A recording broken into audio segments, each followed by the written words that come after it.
I don't know if you want to tell us a little bit more about it. Yeah, so it's about a person called Christine who really does suffer a lot with body dysmorphia. And so she has these negative, very negative voices in her head that are always trying to put her down and eventually like take full control over her. And so she starts off like being able to control it somewhat. So she's in an interview trying to get a job and she's trying her hardest to please this person.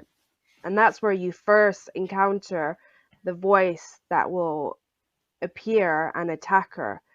Um, and it definitely throws her off at first because I think it's been a while since she's actually heard that voice. And then she gets a little bit flustered in the interview and unfortunately bombs it and doesn't get the job. And I think that's like the first step that the voices really do kind of start to take over her. And then she starts to be I guess a little bit more aware of them. Like when she's with her boyfriend, she tries to avoid ways of like meeting with him and to just kind of keep to herself, and she really starts to slowly isolate herself so much from her friends, from her family, from her boyfriend. She really starts to pull back a lot because these voices are just slowly pulling her down and telling her she's not good enough, she's fat, she's ugly, she's all these things that really impact her confidence. And eventually she just cuts everybody out. And there's a really powerful moment at the very end where all these different voices, about four voices that are individually attacking her, and at the very end, she sat there trying to fight back all these voices, but they're all surrounding her and they're all attacking her, and she's feeling this heavy weight that eventually she breaks down and she just can't do it anymore. And that's where it actually cuts. So then you as the audience gets to decide what happens. I mean, I have in my own information or in my own head that I have decided what happens next as I need to do for my character, but I think it leaves it very open to other people for interpretation. Um, and I think it's something that we don't really talk about too much, like voices in your head. Because I think if you say you have voices in your head, people generally think you're a little bit crazy, but we They all were do. looking you're a little bit funny. Yes, we all do. But they're like, I guess there's different types of voices, but for me it's like the negative comments, which is what Christine would have, like ones that telling you you're not good enough, like you can't do this, why do you think you can do this, or think about all these horrible things that could happen, like just all these crazy scenarios that it just wants to throw at you.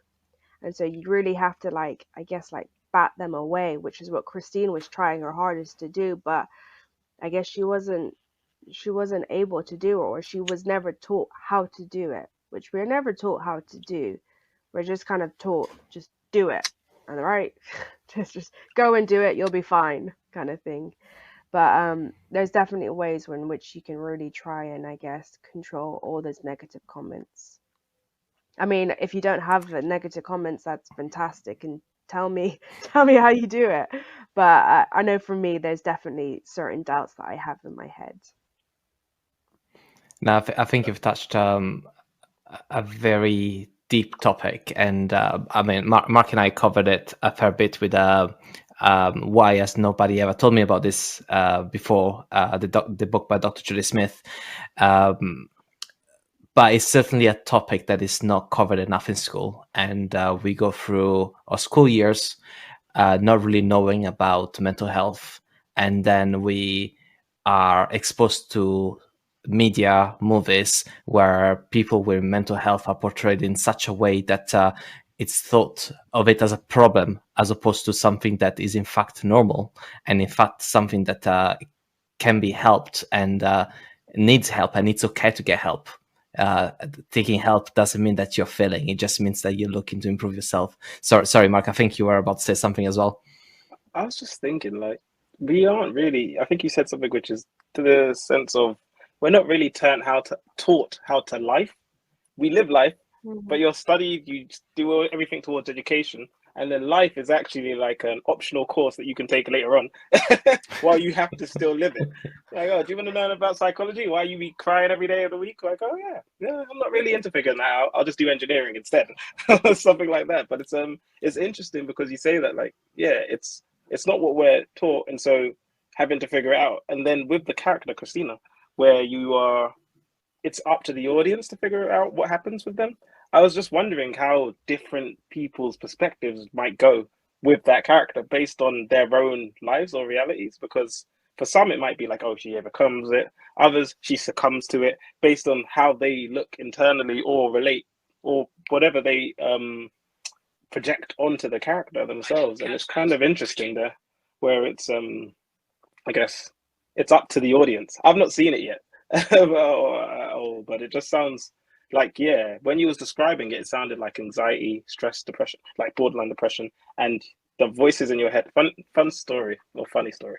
When I was very young, I have two older brothers and one older sister, and I went up to my brother once, and I was just like, "Can you hear it?" And he's like, "What?" I'm like, "You can't hear the talking." When I first ever heard myself in my head, I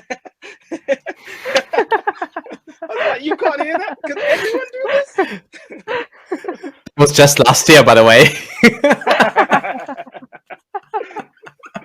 That's when I was in the insane asylum. It was